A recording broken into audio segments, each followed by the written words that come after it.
Welcome to Life with Care. I'm so excited about today's recipe. This recipe is an absolute must. I had to have this in my playlist for family recipes that are fantastic. I've been wanting to make this video for a long time, so today is the day. I'm excited to share it with all of you, and I'm going to give you some back history on this chocolate delight recipe. So if you're not interested in that, just skip to the recipe, but please, if you can, stay tuned and listen to the backstory of this great recipe for chocolate delight. So you all know that if you've been watching, part of my goal of my YouTube channel is to share family recipes and tried and true recipes. I've made this hundreds of times that have been in my family and are excellent, and recipes that my mom left me with. And my mom's been passed for quite some time. And part of my goal with my YouTube channel is to honor my mom. So I still have for this recipe the original recipe that my mom wrote down for it. She had beautiful handwriting, so this is just special having a recipe card like this. I love the old school way of writing down recipes, but this recipe actually started with my Aunt Kathy in Oklahoma. So I'm in California. I grew up in California. We have several family members who live in Oklahoma. So we would go visit during the summer. My Aunt Kathy would have this dessert waiting for us, and it was so great that we wanted the recipe, and then we brought it back to the West Coast. So then we started making it. So it's showing up at multiple family functions. And then the unspoken rule was that when we would go visit her, she'd always have this recipe waiting. And then when she would come here to California, then we would have it waiting for her.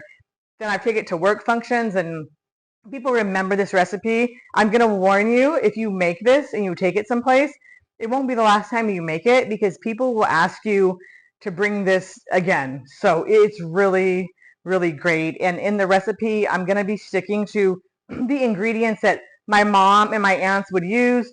So I am not changing it up. I'm going to put the recipe in the description below so that you can easily see that. Again, I want these recipes to stay. I want them to continue to be made. I want my family, the younger people in my family, to have access to it, and then all of you. So next step, I will show you the ingredients.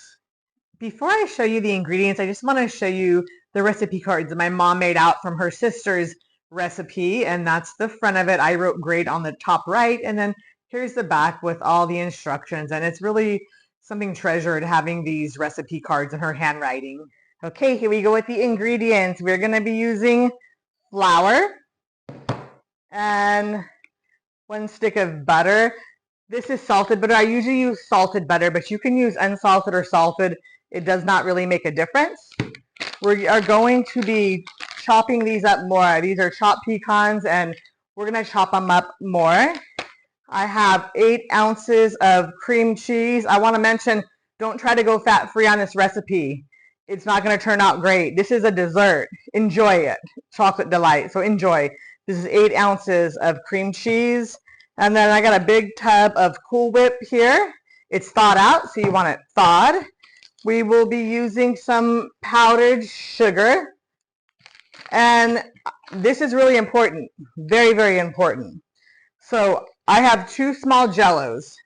These are 3.9 ounces. And they're instant. It's not cook and serve. This is instant pie and pudding. Pie filling or pudding. So you want 2 small instant chocolate jello puddings. Don't get cook and serve. You're going to have a soupy mess. So make sure when you go to the store that you can see on here that it's going to tell you it's instant. It's a small box of instant. So just wanted to point that out, because I don't want you having a failed recipe. You will have soup if you use cook and serve and not the instant. And then we are going to be using some milk. Next up, we're going to make the crust. Don't get nervous. It's not like making a pie crust. This crust is easy to make, and it's delicious, and you will be able to do this. Before we start making the crust, we want to preheat the oven. We're going to preheat it to 400 degrees. All right, let's get to making the crust. The crust is going to have butter, flour, and pecans. So I'm going to chop these up more. It's going to take half of a cup of pecans chopped, and we'll do that next. Usually I use a chopper to chop the pecans up, but a lot of you may not have a chopper, and I want to keep this realistic. So I'm going to just take a knife here, and I'm just going to chop these up and get these ready to add to the crust.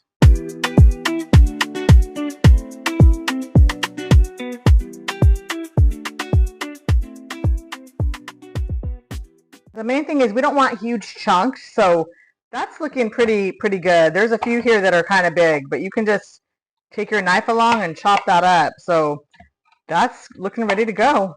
Pecans are all chopped up. Now on to the butter. Next, I'm going to melt 1 stick of butter, so that's a 1/2 cup. Be sure to put a cover on this or else you're going to have splatters all over the microwave if you melt it in the microwave. I've got the melted butter. And I put a plate here so you can maybe see this better than having this glass right against the countertop. Here is 1 cup of flour. I'm going to add that. And then we are going to add the butter.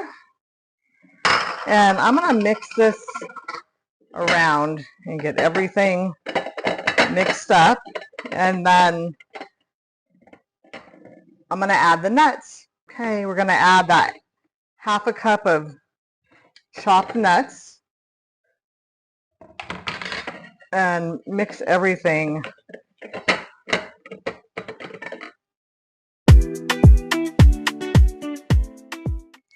I want to show you guys, so my hands are clean, freshly washed. What you want to do with the dough is you want to get in here and mix everything up. This is going to help mix it together really well. So don't be afraid to get your hands dirty and mix that dough up. Okay, that's mixed up together really well. Now it's time to put it in a dish. I'm using a lasagna sized dish. You don't need to grease this. There's plenty of butter in the dough.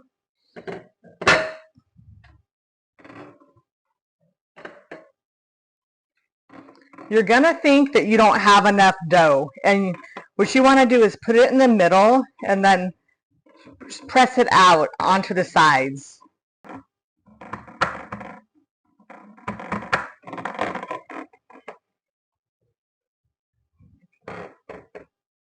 Like I said, you will think that you don't have enough dough, and just keep pressing it out. This is a thin crust, so you don't want a super thick crust. It's also going to be baking as well, so just keep pressing it out. Sometimes I even take my hand and just press it and go along the sides, and you can press that down and get that dough in those areas where it might be thinner. It's kind of hard to see because the granite countertop is almost the same color, so I'm going to show you here, but you can see the dough's all been pressed out. It's a thin crust. You're going to think you don't have enough dough, but you do. If you want to double the recipe for the crust, you can do that too and make a thicker crust, but this isn't like a pie where you're making a thicker crust. This is thin. If you look on this side of it, you can see like there's a few holes in it, and that's okay because this is going to bake, and then we're going to top this with all kinds of delicious things. And so the crust on this is not the star of the show, although it is delicious, but I love that it's just thin, and this is the hardest part of the recipe. You won't mess this up. Just make it and just press it, and like I was saying, many other yummy things are going on top of this, and it will be amazing. So next, into the oven.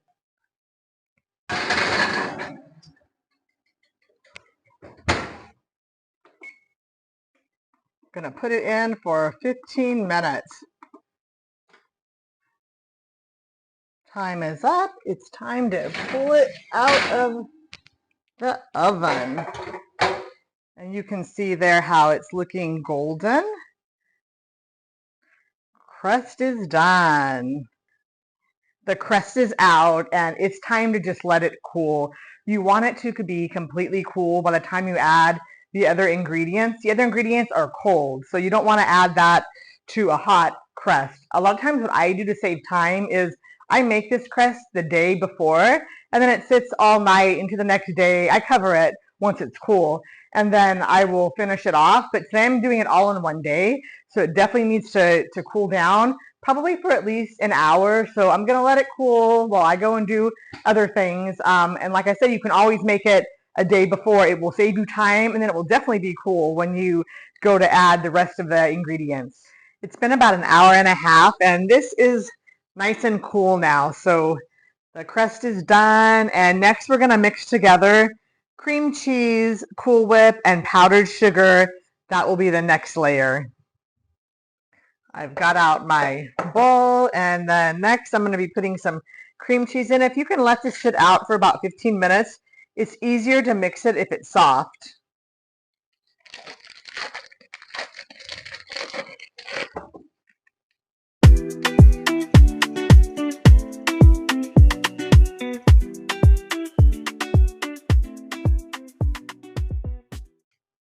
This is mixed up really well, the cream cheese, and next we're going to add 1 cup of powdered sugar. And there's 1 cup of powdered sugar, and mix it up.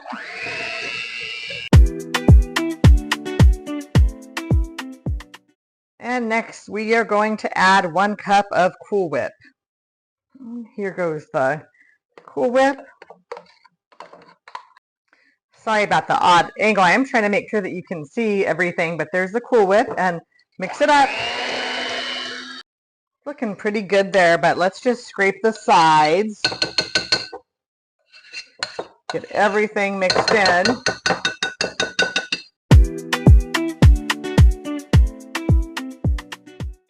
Everything is really well mixed together, so we're going to spread that evenly on top of the crust.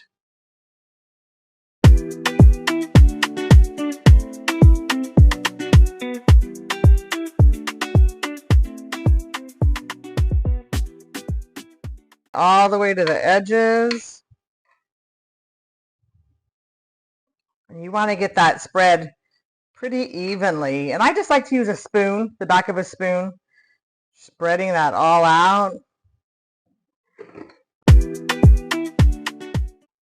Looking good. Pretty well evenly spread out there. Now time to make the pudding. Now it's time to make the pudding, and I have 3 cups of cold milk. And remember what I was saying about these small boxes of chocolate pudding? Make sure it's instant, not cook and serve, or else you're going to have the soupy dessert. So 3 cups of cold milk, and then 2 boxes of this pudding. We're not following the instructions on the box for the pudding. So next we will make some chocolate pudding. I've got my whisk, and again, these are 3.9 ounce size. So these are the small boxes, and I'm going to be putting the pudding in here and just whisking it while I do that. You'll notice that it's going to start getting thicker as you whisk it.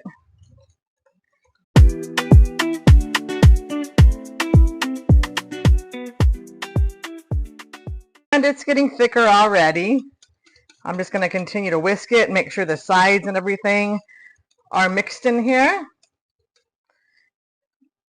It will get thicker with time. Okay, I mix it for a few minutes, and it will also thicken up as this dessert sits. So that's the consistency now, and it will get thicker after it's in the fridge for a bit. Got our pudding, and I'm just going to pour it all over, and then I will also make sure it's all evenly distributed.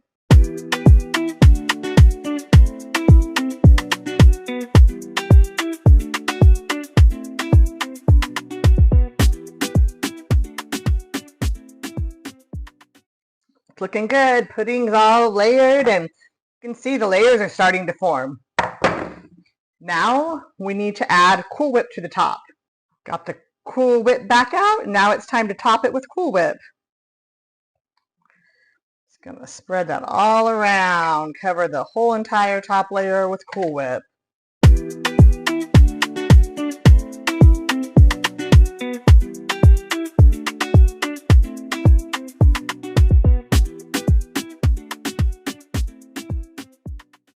Don't worry if you see pudding streaks like that. Just put a little bit more Cool Whip on that and cover it right up. I'm just going to go back over it.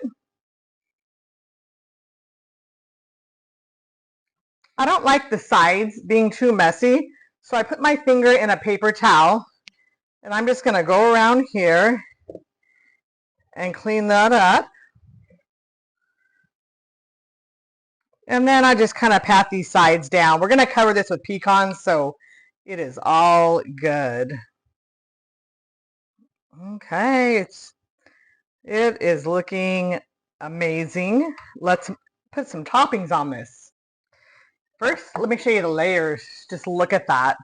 Look at that. And then when we finish it off with the pecans, it is going to be the perfect dessert. For the topping, more pecans. I'm going to chop up half of a cup of pecans. This is the board that I used earlier when we made the crust, when I chopped up the other pecans.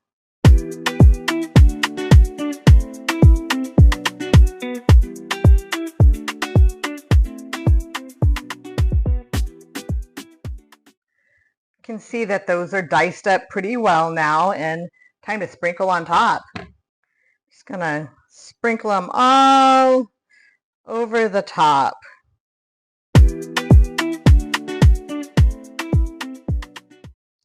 Look at that, looking so good. Check it out. Look at all those beautiful layers and that gorgeous pecan topping. When I serve this, I cut it in squares and I serve it like how you would cut a cake. And this chocolate delight, I'm excited to share it. It's going to be so, so delicious. I'm going to cover it with some plastic wrap. You could even use foil and put it in the fridge. You definitely want to keep this refrigerated. And this is such a tried and true recipe. Amazing. And it's time to serve dessert. And like I said, I cut it like a cake. Look at all of those beautiful layers. That buttery pecan crust was so good. Everybody enjoyed it. And it came down to one last piece very quickly. Such a wonderful family recipe. Thank you so much for watching.